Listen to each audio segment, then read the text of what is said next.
Bismillahirrahmanirrahim. Assalamualaikum warahmatullahi wabarakatuh. Hari ini kita akan membahas tentang penyajian data. Setelah kemarin kita mencari dan mengumpulkan data, tentunya menyajikan data merupakan hal penting yang perlu dilakukan untuk menyajikan data dalam bentuk yang mudah dipahami untuk keperluan membuat laporan atau dianalisis. Tentunya pemilihan cara penyajian data itu tergantung jenis datanya dan juga tergantung pada kebutuhan.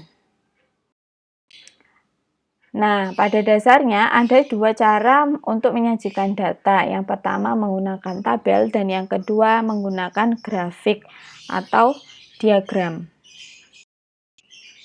Untuk tabel sendiri ada 3 jenis tabel. Yang pertama adalah baris kolom, yang kedua tabel kontingensi, dan yang ketiga adalah tabel distribusi frekuensi. Untuk tabel baris dan kolom, untuk contoh saya ada 2 kolom di sini. Yang pertama ada tahun dan yang di sini ada banyak mobil terjual. Di sini tahunnya berurutan 2011 sampai 2015 dan banyak mobil terjual itu sudah tertera di kolom kedua. Kemudian untuk membacanya kita baca dari baris ke baris gitu ya. Contohnya untuk tahun 2011 terdapat 28.335 mobil yang terjual. Begitu seterusnya sampai tahun 2015. Selanjutnya, untuk tabel kontingensi ini sedikit berbeda dengan tabel baris kolom. Kalau tadi ada 2 kolom ya, yaitu yang pertama untuk tahunnya dan yang kedua banyak mobil terjual.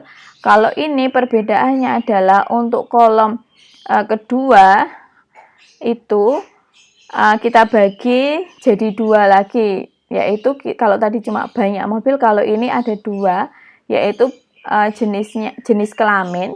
Jenis kelaminnya ada 2, yaitu pria dan wanita. Jadi sedikit berbeda dengan tabel baris dan kolom.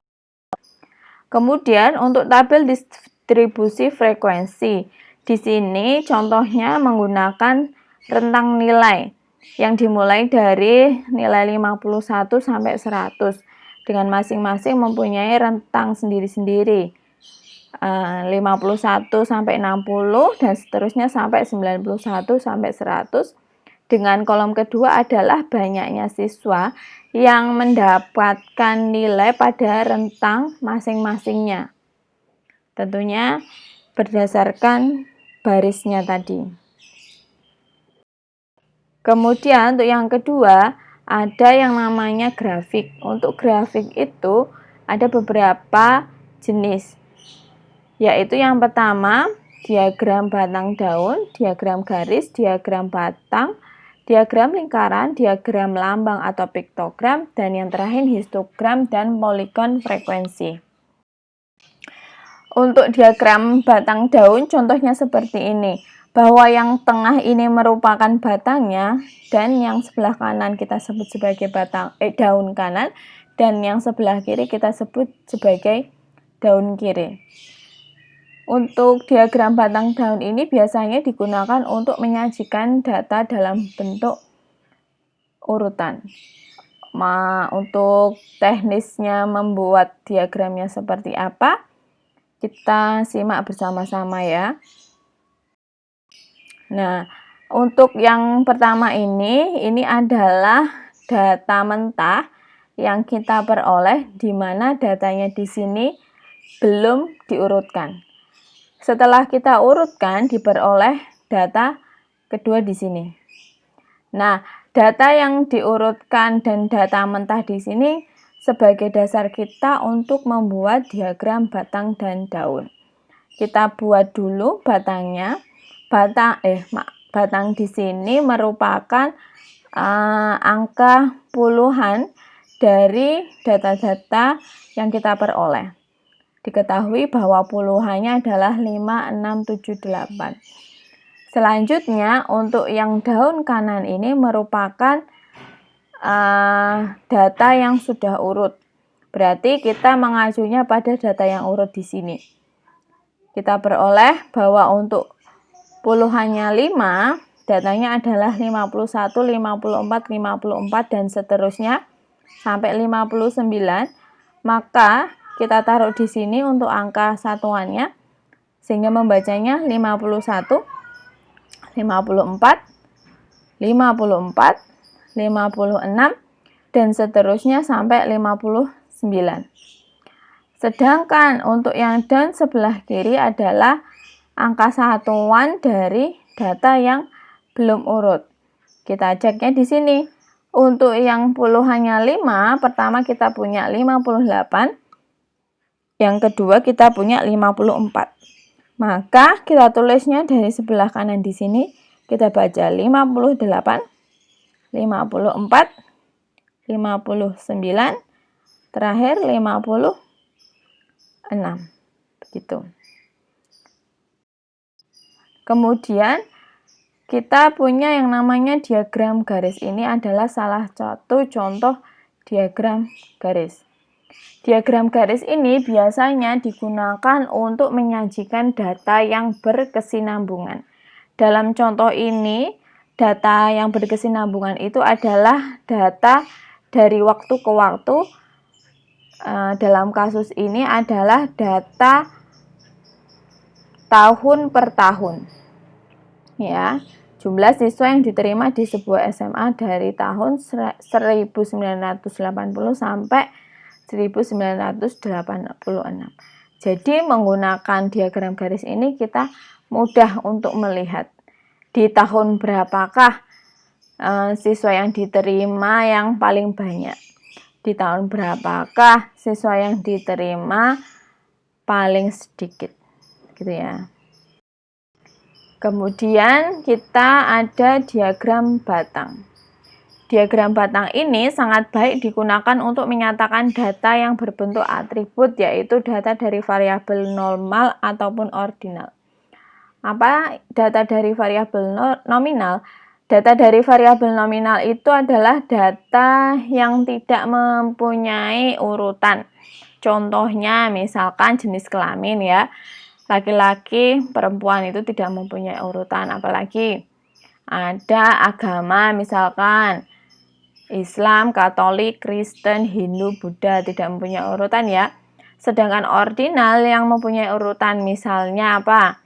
Misalnya jabatan di PNS gitu kan, ada golongan 1, 2, 3, 3A, 3B, 3C dan seterusnya. Itu yang ordinal, mempunyai urutan. Kemudian ada diagram lingkaran.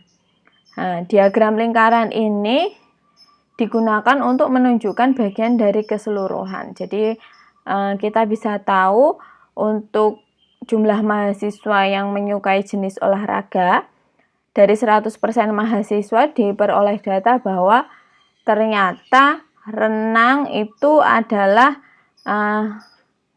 lebih sedikit ya disukai oleh mahasiswa dengan persentasenya 29%.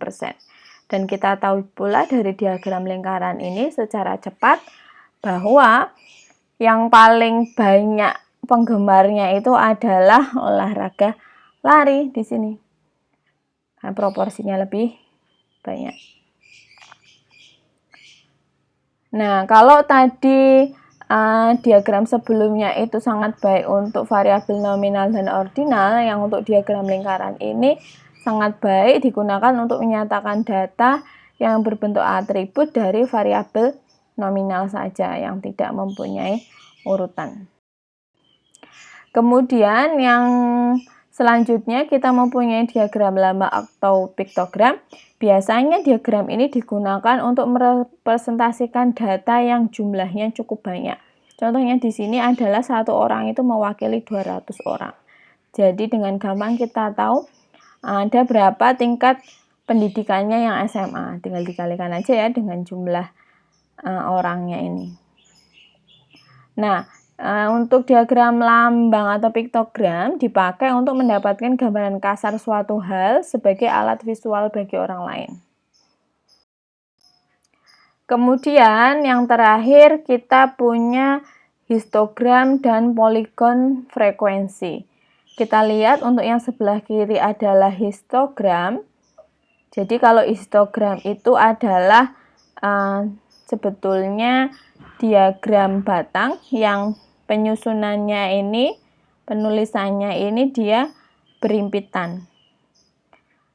Untuk masing-masing dari diagram batang atau histogram yang ini, nanti untuk mendapatkan poligon frekuensinya perlu dicari titik tengahnya terlebih dahulu. Di sini masing-masing punya titik tengah, sehingga ketika titik-titik tengah itu dihubungkan membentuk poligon frekuensi. Ya, yang garis-garis ini merupakan poligon frekuensi.